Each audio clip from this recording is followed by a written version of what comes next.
Hello বন্ধুরা, welcome to math গুরু। কালকে আমি আপনাদেরকে দুটো আপডেট দিয়েছিলাম। প্রথম 20-22 রেগুলার ডিএলএডের লিস্টটা কালকে পাবলিশ হতে পারে, কিন্তু সেই লিস্টটা পাবলিশ হয়নি।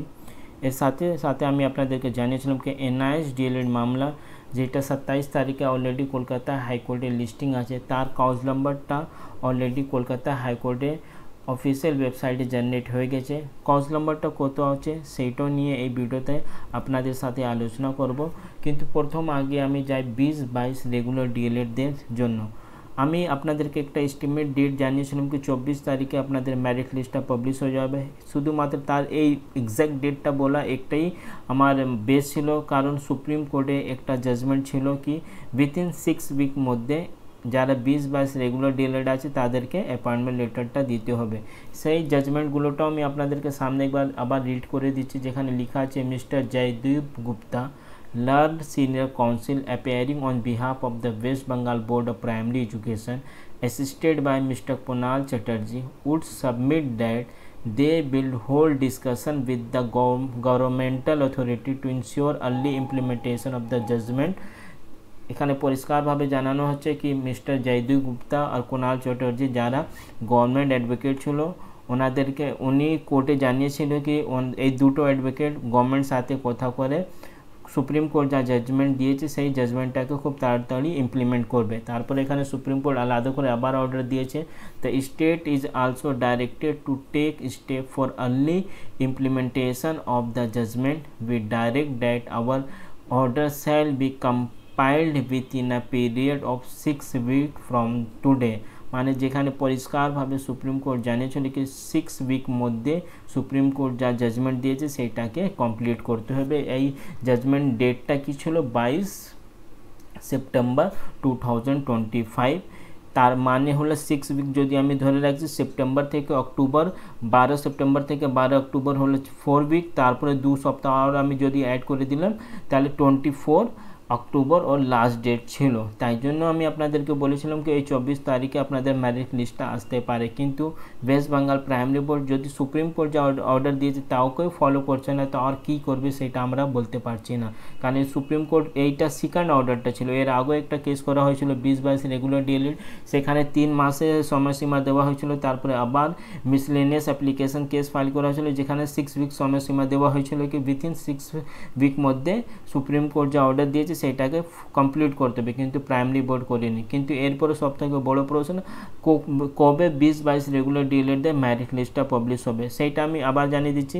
আমি যতদূর খোঁজ নিয়েছি 5 তারিখ মধ্যে 20-22 রেগুলার ডিএলএডদের মেরিট লিস্টটা চলে আসবে, কিন্তু আমি আবার জানিয়ে দিচ্ছি আমি 100% বলতে পারবো না কি 5 তারিখ মধ্যেই চলে আসবে, কিন্তু একটা আশা আছে।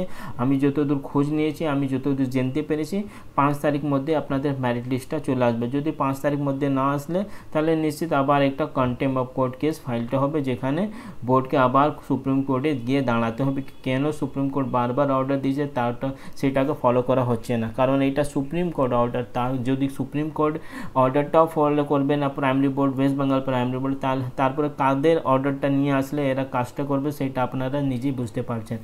এইটা হলো প্রথম কেস, কিন্তু আমি আবার বলে দিচ্ছি আশা করছি 5 তারিখ মধ্যে আপনাদের মেরিট লিস্টটা চলে আসবে।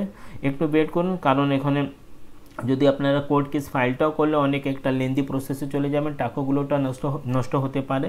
তাহলে এমনি আপনারা অনেক ওয়েট করেছেন, 1-2 সপ্তাহ আর ওয়েট করে দেখুন। আশা করছি 5 তারিখ মধ্যে আপনাদের কিছু না কিছু একটা পজিটিভ আপডেটটা আসবে। কিন্তু আমি আবার রিপিট করে দিচ্ছি সেইটা 100% কোনো অফিসিয়াল স্টেটমেন্ট আমি দিচ্ছি না, কারণ এমনি কোনো অফিসিয়াল স্টেটমেন্ট কোনো দিন বোর্ড জানায় না কি কবে আপনাদের মেরিট লিস্টটা পাবলিশ করবে, কিন্তু আমি খোঁজ নিয়েছি তারপরে আমি আপনাদেরকে জানাচ্ছি 5 তারিখের মধ্যে আপনাদের মেরিট লিস্টটা চলে আসবে। তারপরে আমি কথা বলি এনআইএস ডিএলএডদের।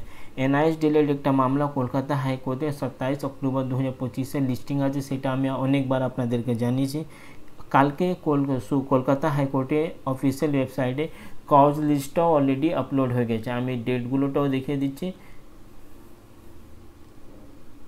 27 অক্টোবর 2025, কিন্তু এই কাউজ লিস্টে এই কেসটা আমি খুঁজতে পারছি না, মানে এই কাউজ লিস্টে এই কেসগুলোটা যা Koushik Das and others versus the West Bengal, সেই কেসটা এখানে কাউজ লিস্টে নেই। কেন এই কাউজ লিস্টে নেই সেটা আমি বলতে পারছি না, কী রিজন আছে কি। আর এইটা হলো প্রথম আমার যা ডাউট, মানে 27 তারিখে হেয়ারিং জন্য এই কেসটা লিস্টিং হবে কি হবে না সেটা এট প্রেজেন্ট আমি বলতে পারছি না, কারণ আমি কাউজ লিস্টে দেখতে পাচ্ছি না। আমি আপনাদেরকে একবার স্ক্রিনে দেখিয়ে দিচ্ছি। কৌশিক দাস KOUSIK সেই কেসগুলোটা এখানে কৌশিক দাস নামে কোনো কেসই নেই 27 তারিখে। হতে পারে কোনো নামে ভুলভাল হয়েছে, স্পেলিং ভুলভাল হয়েছে, তাই জন্য এখানে নাও শো করতে পারে, কিন্তু আশা করছি 27 তারিখে এই কেস হেয়ারিংটা আমরা কলকাতা হাইকোর্টে দেখতে পারবো। এর সাথে সাথে অনেক আমাকে বলছে কি স্যার যেদিন এই কেসে হেয়ারিং হবে মানে 27 তারিখে কোর্ট হেয়ারিং ভিডিওটা আমি শেয়ার করে দেবো, নাহলে ওই লিঙ্কগুলোটা শেয়ার করে দেবো। এখানে একটা প্রবলেম আছে, যে বেঞ্চে এই কেসটা লিস্টিং হয়েছে রাজা রশি ভারদ্বাজ, আমি সেটাও দেখে দিচ্ছি, RAJAB এটি দিলে তো আশা করছি চলে আসবে।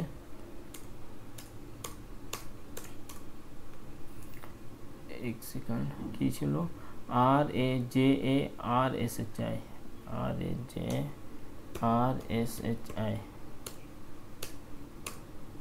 এই কোড নাম্বারটা হলো 759। আর এই কোডটা আমি 1-1.5 বছর থেকে কোড নিয়ে ভিডিও করছি, সেই বেঞ্চটা কোনো দিন আমি অনলাইন দেখিনি, মানে লাইভ স্ট্রিমিং এই কোর্টে হয় না।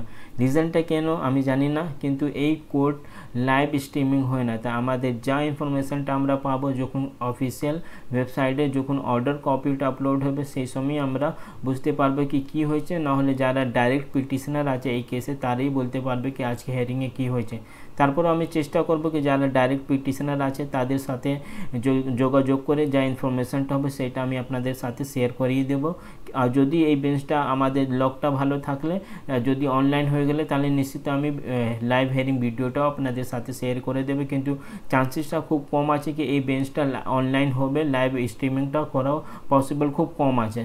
তাহলে আপনাদের জানিয়ে আছে এই কেসে যা মূল মামলাটা হলো কন্টেম্প্ট অফ কোর্ট, এর সাথে সাথে আমাদের ডকুমেন্ট ভেরিফিকেশন নিয়ে NIS ডিলেট ক্যান্ডিডেটদের যা প্রবলেম হচ্ছে তাই জন্য এই কেসটা ফাইল করা হয়েছে। কিন্তু এরকম কেস অলরেডি গুয়াহাটি হাইকোর্টে একটা করা হয়েছিল, কিন্তু সেখানে রিটে অনেক কিছু ভুলভাল ছিল, আর কিন্তু টেট আর NOC নিয়ে কিছু খুব বেশি ওখানে ক্লিয়ারিফিকেশন ছিল না। কিন্তু আমাদের রাজ্যে যে সব থেকে বড় আমাদের প্রবলেম হলো সেইটা হলো টেট 2017 আগে পাস করতে হবে আর স্কুলে আমাদের NOC হতে হবে। কিন্তু আমাদের গুড লাক বলুক যা আপনারা বলতে পারেন, 1-1.5 মাস মধ্যে সুপ্রিম কোর্ট থেকে 2-3টা অর্ডারটা পাস হয়েছে। যে প্রথমটা হলো টেট নিয়ে, যেখানে সুপ্রিম কোর্ট টেট রিল্যাক্স করে দিয়েছে আর 2 বছর মধ্যে তাই টেটগুলোটা পাস করতে হবে, সেরকম একটা অর্ডারটা এসেছে। তার মানেটা হলো 2025 যারা টেট পাস করতে পারেনি, যদি ওদের জন্য এলিজিবল নেই, তাহলে তো আমরা তো প্রাইভেট স্কুলে ছিল আর আমাদের রাজ্যে তো টেট পরীক্ষা হলো না, তো আমরা কী করে টেট পাসটা করবো, সেইটা আমাদের একটা প্লাস পয়েন্ট হয়ে গেছে যা সুপ্রিম কোর্ট জাজমেন্টটা দিয়েছে। আর একটা উড়িষ্যা আর তেলেঙ্গানার জন্য একটা কেসে NIS ডিলেটে কেস করা হয়েছিল সুপ্রিম কোর্টে, সেখানেও এক্সপিরিয়েন্স সার্টিফিকেট দেখেই সুপ্রিম কোর্ট ওদেরকে ভেরিফাই করে দিয়েছে কি এরা জেনুইন ক্যান্ডিডেট। নিশ্চিত সেই কথাটা অর্ডার কপিতে উল্লেখ নেই, কিন্তু আমি যতদূর খোঁজ নিয়েছি তারা এক্সপিরিয়েন্স সার্টিফিকেটটা দেখে ওদেরকে ভেরিফাই করা হয়েছে কি এই ক্যান্ডিডেটটা জেনুইন আছে। তো 27 তারিখে NIS ডিএলএডদের জন্য অনেক গুরুত্বপূর্ণ আছে। প্রত্যেকটা NIS ডিএলএডদেরকে আমি বলবো কি আপনারা প্রে করুন কি আমাদের পক্ষেই জাজমেন্টটা আসুক, কারণ 1.5 থেকে 2 বছর হয়ে গেছে NIS ডিএলএডটা হাইকোর্ট থেকে সুপ্রিম কোর্ট, সুপ্রিম কোর্ট থেকে হাইকোর্ট শুধু কেসই লড়ছে। আর যারা 2025-এ আমি অলরেডি আপনাদেরকে জানিয়েছি কি 2025-এ আমাদের কিছু না কিছু একটা সমস্যা আছে যা আমি জানতে পেরেছি, সেই সমস্যাটা এখনই আমি আপনাদেরকে জানাচ্ছি না। আগে এই কেসের ডকুমেন্ট ভেরিফিকেশান রিলেটেড মামলাটা 27 তারিখে আমরা দেখি কি হচ্ছে, তারপরে যদি আমাদের 2025-এ রিকমেন্ডও কোনো বাধা দিলে নিশ্চিত আমাদেরকে আবার কলকাতা হাইকোর্টে যেতে হবে। কিন্তু আশা করছি কি প্রাইমারি বোর্ড NIS ডিলেটদেরকে এই মামলা পরে মানে ডকুমেন্ট ভেরিফিকেশানটা যদি আমরা ওখান থেকে জিতে গেলে এরপর আমাদের কোনো প্রবলেম দেবে না, কিন্তু যদি আবার কোনো না কোনো প্রবলেম হলে নিশ্চিত আমাদেরকে কোর্টে জিততে হবে। তাই জন্য প্রত্যেকটা এনআইএস ডিএলএড ক্যান্ডিডেটদেরকে বলা হচ্ছে আপনারা সবাই এক মঞ্চে চলে আসুন। আমি টেলিগ্রাম লিঙ্কটা আবার এই ভিডিও ডিসক্রিপশনে দিয়ে দেবো, সেখান থেকে আপনারা যুক্ত হয়ে যান। যেহেতু এনআইএস ডিএলএড ক্যান্ডিডেট আছে 17 হোক 12 হোক 23 হোক, সবাইকে এক জায়গায় চলে আসুন। আর দরকার হলে যদি ফ্রেশ রিক্রুটমেন্টটা আমাদেরকে অ্যালাউ না করলে নিশ্চিত আমাদের কেসটা করতে হবে। কিন্তু আমি এক্ষুনি বলছি কি আমি পুরোপুরি শিওর আছি কি আমাদের নতুন রিক্রুটমেন্টে কোনোভাবে বাধা দেওয়া হবে না, কিন্তু কোনোভাবে প্রবলেম করলে নিশ্চিত আবার হাইকোর্টে যেতে হবে। কারণ প্রাইমারি বোর্ডে যদি আপনার প্রাইমারি বোর্ডের হিস্ট্রিটা আপনারা ভালো করে দেখুন তো কোনো রিক্রুটমেন্টটা খুব তাড়াতাড়ি এখানে শেষ হয় না। একটা রিক্রুটমেন্ট মিনিমাম 4 থেকে 5 বছর লেগেই যায়। 17 সালে যারা টেট পাস করেছিল ওদের 2025 চলে এসেছে, ওদের রিক্রুটমেন্টগুলোটা এক্ষুনি অবধি কমপ্লিট হয়নি। আর এক্ষুনি আমাদের 1 মাস থেকে বেশি হয়ে গেছে, অ্যাডভার্টিজমেন্টটা দিয়ে দিয়েছে, শর্ট অ্যাডভার্টিজমেন্ট। তারপরে কখন আমাদের ফর্ম ফিল আপ হবে, কখন ফুল অ্যাডভার্টিজমেন্টটা আসবে, কখন আমাদের ইন্টারভিউ হবে, কিচ্ছু জানে না। শুধু একটা পুজো আগে খুব তাড়াতাড়ি করে একটা শর্ট অ্যাডভার্টিজমেন্টটা দিয়েছে, তারপরে পুরো গল্পটাই শেষ হয়ে গেছে কি এরপরে স্টেপটা কখন স্টার্ট হবে। তো যাই হোক, যা হবে আমি আপডেটগুলোটা আপনাদেরকে দিয়েই দেবো। 27 তারিখে হেয়ারিংয়ে কী হচ্ছে সেইটাও আমি চেষ্টা করবো আপনাদেরকে সব থেকে আগে দিতে। যদি আপনারা চ্যানেলে নতুন থাকলে চ্যানেলকে সাবস্ক্রাইব করুন। Thank you.